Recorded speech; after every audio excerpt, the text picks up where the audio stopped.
Bismillahirrahmanirrahim. Assalamualaikum warahmatullahi wabarakatuh. Perkenalkan, nama saya Karisma Ajis dengan NPM 10124004. Video ini merupakan bentuk evaluasi tengah semester atau ETS dengan mata kuliah Statistika Bisnis dengan dosen pengampu Dr. Insinyur Eka Purwanda SEMSI dan Ibu Ida Jalilah Fitria SEMM. Pada kesempatan ini saya akan memberikan presentasi materi manajemen keuangan dan inovasi neraca. Pada pertemuan kali ini kita akan membahas salah satu laporan keuangan yang paling penting, yaitu neraca atau balance sheet. Nah, neraca ini memberikan gambaran mengenai posisi keuangan perusahaan pada waktu tanggal tertentu, sehingga sangat penting bagi manajemen dalam mengambil sebuah keputusan. Dengan pengertian neraca ini adalah laporan keuangan yang menggambarkan apa yang dimiliki perusahaan, yang menjadi kewajiban dan berapa modal yang dimiliki pemilik. Neraca selalu menggambarkan posisi pada suatu tanggal spesifik, misalnya per tanggal 31 Desember 2025. Nah, tujuannya adalah untuk melihat stabilitas keuangan, menilai kemampuan perusahaan, memenuhi kewajiban jangka pendek, dan menjadi dasar analisis manajerial. Secara umum, neraca terdiri dari 3 bagian utama. Pertama, yaitu aset. Aset ini semua sumber daya memberi manfaat ekonomi di masa depan. Aset ini bisa berupa kas, piutang, persediaan, sampai alat produksi. Nah, yang kedua, kewajiban, yaitu seluruh utang atau kewajiban perusahaan kepada pihak lain. Terus yang ketiga ini ekuitas, yaitu hak pemilik setelah dikurangi kewajiban. Ekuitas ini mencerminkan nilai bersih perusahaan. Pada bagian aset, kita membaginya menjadi dua ya. Aset ini saya bagi menjadi dua. Yang pertama, aset lancar, yaitu aset yang bisa segera digunakan dalam waktu kurang dari 1 tahun, seperti kas, piutang, dan persediaan, seperti itu. Terus yang kedua, aset tetap, yaitu aset jangka panjang seperti tanah, bangunan, mesin, dan kendaraan. Aset tetap ini biasanya mengalami penyusutan ya. Kewajiban juga terbagi menjadi dua. Yang pertama, kewajiban lancar, yaitu kewajiban yang harus dibayar dalam waktu kurang dari 1 tahun. Contohnya, utang usaha, seperti itu. Nah, yang kedua, kewajiban jangka panjang, yaitu utang yang menjangka waktunya lebih dari 1 tahun, seperti utang yang diberikan oleh bank atau leasing. Nah, ekuitas adalah hak pemilik perusahaan. Ekuitas ini terdiri dari modal yang ditanamkan pemilik serta laba yang ditahan atau tidak dibagikan.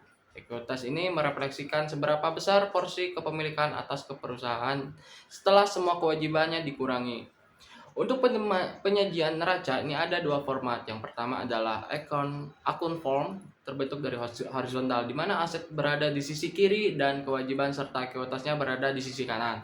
Terus yang kedua ada report form, ini membentuk vertikal dari atas ke bawah. Format ini lebih banyak dipakai dalam laporan keuangan modern, seperti itu. Semua bentuk neraca ini berpegang pada suatu persamaan dasar, yaitu aset ini sama dengan kewajiban plus ekuitas. Ini berarti seluruh sumber daya perusahaan selalu berasal dari dua sumber, dari kreditur dan dari pemilik.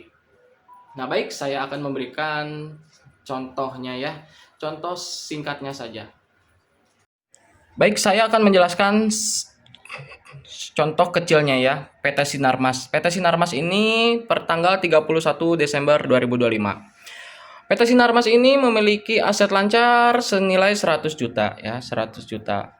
Dan aset tetapnya 230 juta. Jika dijumlahkan total asetnya tersebut ini memiliki total asetnya senilai 330 juta. Dan PT tersebut memiliki ekuitas. Di sisi kewajibannya perusahaan ini memiliki utang sebesar 40 juta, utang usahanya 40 juta. Dan utang bank yang jangka panjangnya 90 juta. Utang jangka panjangnya 90 juta. Ya. Jadi total utangnya ini sebesar 130 juta. Total utang PT tersebut. Nah, terus ada ekuitas yang modal pemilik sebesar 150 juta. 150 juta ditambah laba yang ditahan sebesar 50 juta. 50 juta. Terus menghasilkan total ekuitas nilai 200 juta. Jika dijumlahkan 130 juta ditambah 200 juta sama dengan 330 juta. Ya, kewajiban ditambah ekuitas 330 juta. Maka hasilnya seimbang dengan total aset tersebut. Ya, hasilnya seimbang dengan total aset tersebut. Ya, sehingga dinyatakan valid seperti itu contoh kecilnya. Nah, baik, kesimpulannya neraca ini adalah alat penting dalam melihat posisi keuangan suatu perusahaan. Dengan memahami aset, kewajiban, dan ekuitas, ini manajemen dapat menilai apakah posisi keuangannya perusahaannya sehat, stabil, dan mampu bertahan dalam jangka panjang. Penyusunan neraca ini yang baik akan membantu mengambil keputusan yang lebih tepat. Ya, mungkin cukup sekian video dari saya. Maaf apabila ada salah kata. Mudah-mudahan video ini bermanfaat bagi kita semua. Cukup sekian saja. Wassalamualaikum warahmatullahi wabarakatuh.